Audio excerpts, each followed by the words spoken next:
One of my mentees teaches restorative yoga at a gym, not a boutique studio with a wall of bolsters, an actual gym with a treadmill room down the hall.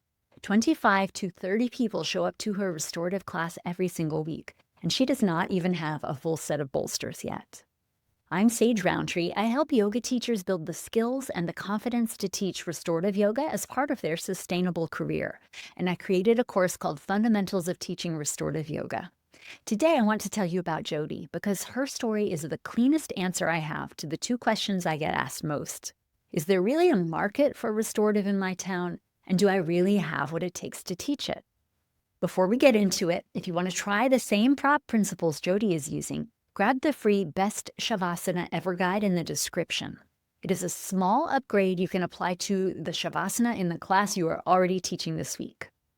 Here's where Jodi started. She took on a new teaching job at a gym, not a yoga studio, but a gym, with a dedicated mindfulness studio tucked inside it. The schedule offered her a slow flow to yin class and then right after it, a restorative class. The pay was actually lower than the other studios where she was teaching. The prop closet was incomplete, and she was working with blankets, 2 blocks, rolled up mats, and towels. No bolsters yet. She told me on a recent mentorship call, "This is the only time I have taught for a gym, and I am so surprised that people are really digging the stillness practices. I thought they would want power, sweaty." Her assumption is the same one most of us would make about a gym crowd. It turned out to be wrong. Here's what she did differently.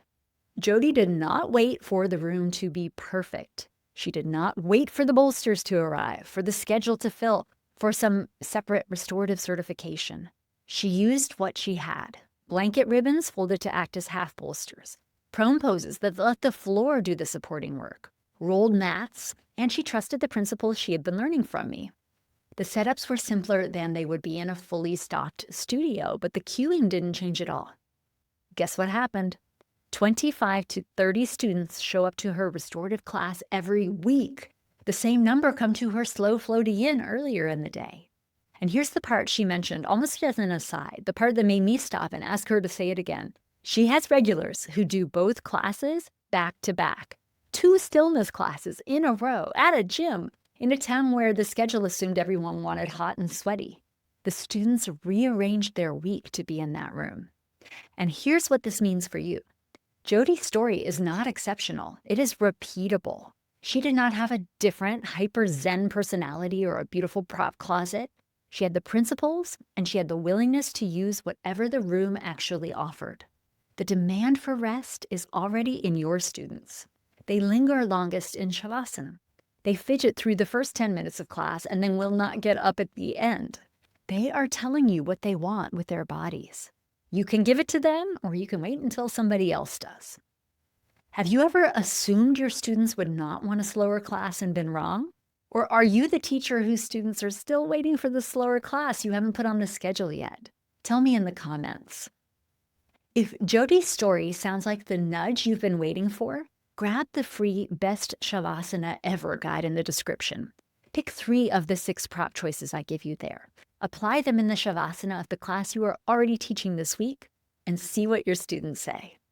And if you want the full system Jodi is working from, the principles, the prop library with minimal prop options for real teaching rooms, ready to teach restorative class plans, cueing scripts, planning workspace, and 20 Yoga Alliance continuing education units, join Fundamentals of Teaching Restorative Yoga.